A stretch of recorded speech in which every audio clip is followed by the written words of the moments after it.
वैजापूर तालुक्यातून एक सकारात्मक बातमी समोर येतेय। गेल्या वर्षीच्या महापुराच्या जखमा विसरून आता पोखरी आणि वागला ही गावं भविष्यातील संकटांना तोंड देण्यासाठी सज्ज झाली आहेत। प्रकल्प जलसंजीवनीच्या माध्यमातून या गावांना आता पाणीदार आणि पूरमुक्त करण्याचा संकल्प करण्यात आलाय।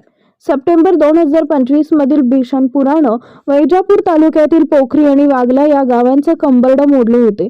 ढेकू नदीच्या पात्रातील गाळ आणि तुंबलेले नाले यामुळे शेतकऱ्यांचे मोठं आर्थिक नुकसान झालं होतं।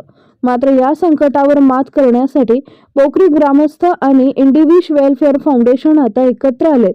नुकत्याच या पाणीदार आणि पूरमुक्त पोखरी संकल्पाचा भव्य शुभारंभ सोहळा उत्साहात पार पडला। विशेष म्हणजे जागतिक महिला दिनाचा औचित्य साधून उपस्थित महिला भगिनींचा सन्मान करून या कार्यक्रमाची सुरुवात करण्यात आली। यावेळी व्यासपीठावर तालुक्याचे आमदार सुरेश बोरणारे, प्रसिद्ध जलतज्ञ डॉक्टर सुमंत पांडे, उपजिल्हाधिकारी कल्पना ठुबे आणि जिल्हा परिषद सदस्य संजय निकम यांच्यासह अनेक मान्यवर उपस्थित होते। ढेकू नदीच्या पुनर्जीवनासाठी आणि गाळमुक्त धरणांसाठी लोकसहभाग किती महत्त्वाचा आहे यावर मान्यवरांनी आपल्या भाषणातून प्रकाश टाकला।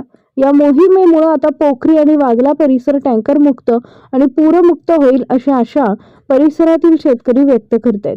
एकीकडे निसर्गाचा कोप आणि दुसरीकडे लोकसहभागाची ताकद यातूनच पोखरी गावाने संपूर्ण तालुक्यासमोर एक नवा आदर्श निर्माण केलाय। प्रकल्प जलसंजीवनी खरोखरच या मातीला नवजीवन देणार का हे पाहणं आता महत्त्वाचं ठरेल। शिवशाही न्यूज प्रतिनिधी अनिल सूर्यवंशी, वैजापूर। ताज्या घडामोडी जाणून घेण्यासाठी शिवशाही न्यूज यूट्यूब चॅनलला सबस्क्राईब करा। आपण हा व्हिडिओ फेसबुकवर पाहत असाल तर फेसबुक पेज फॉलो करा आणि शिवशाही न्यूज.com या आपल्या वेबसाईटलाही भेट द्या।